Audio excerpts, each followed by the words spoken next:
Welcome. My name is Carolyn and I am a ghost healer.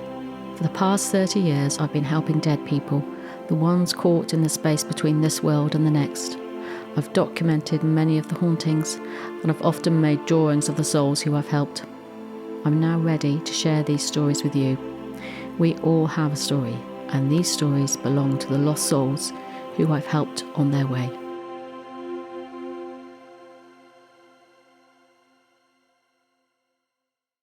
Today I'm going to tell you a story about a haunting in a castle. So we walked up to Whitefield Castle. This is a location that I have been told had been haunted, but actually, do you know, I never really take that on until I get somewhere, and then I can feel it or see it, or I don't at all.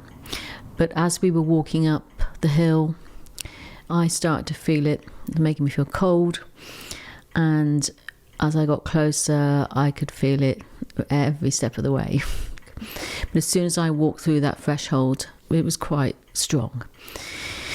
So I was picking up the ghost of a young woman, I would say possibly around about mid-30s, and I could see the dress she was wearing.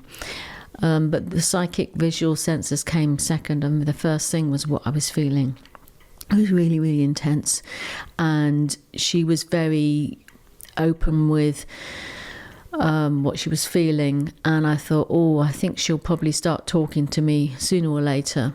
But I could see her dress, and I thought, oh, this is a smart outfit, but it was a bit dirty, a bit grubby around the edge, and you know, someone that had been wearing the Sunday best a bit too much, you know, slightly sort of worn look about it.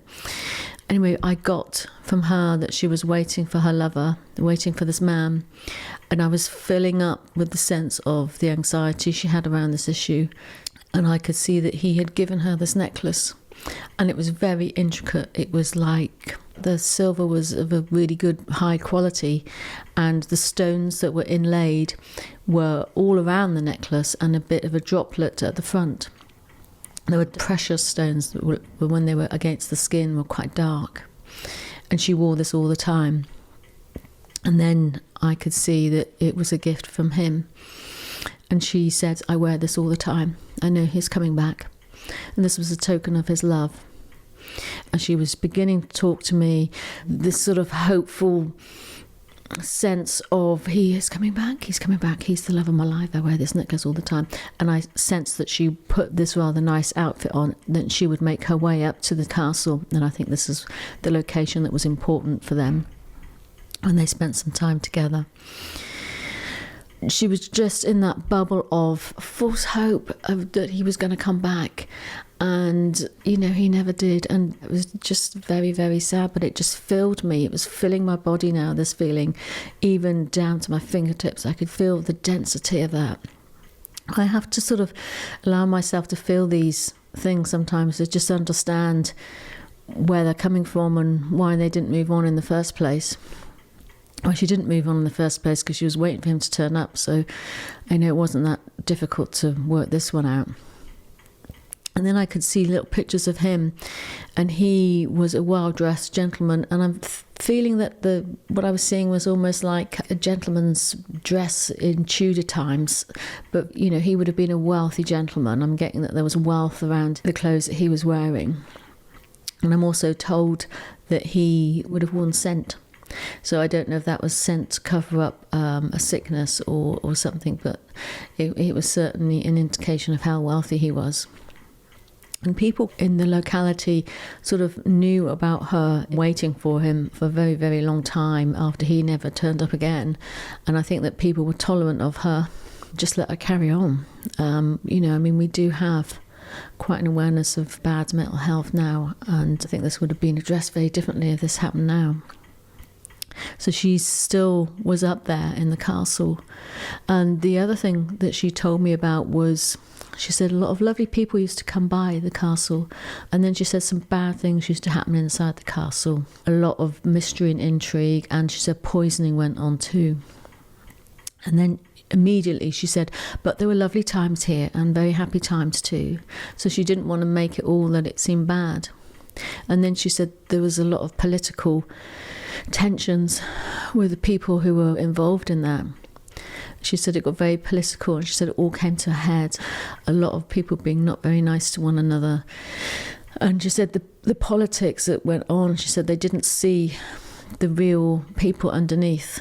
And she said if they could see the real people, she said they'd know about love. And she said, I knew about love. And she felt love from this man. So she was, the conversation would come up. She would start talking to me, but it would immediately roll back round to the guy that never came back. And she also told me she had a sister. And she said her sister married very well, but she never knew love. And she said again, I know love. Don't tell me I don't love this man. I know love. So the ramblings sort of spiraled round and round as I was with her, and I just was still in that presence of her anxiety, and I just needed to get ready to move her on, which I did. She was easy to be around, and I just felt sadness that she'd been let down so badly. Giving her the nice necklace when he didn't intend to come back, that's a bit rubbish really, isn't it? So yes, I made the space within the castle to move her on, and hopefully the castle will feel better. It was a very humbling experience and another job well done. So I will see you again with another story. Thanks very much for listening.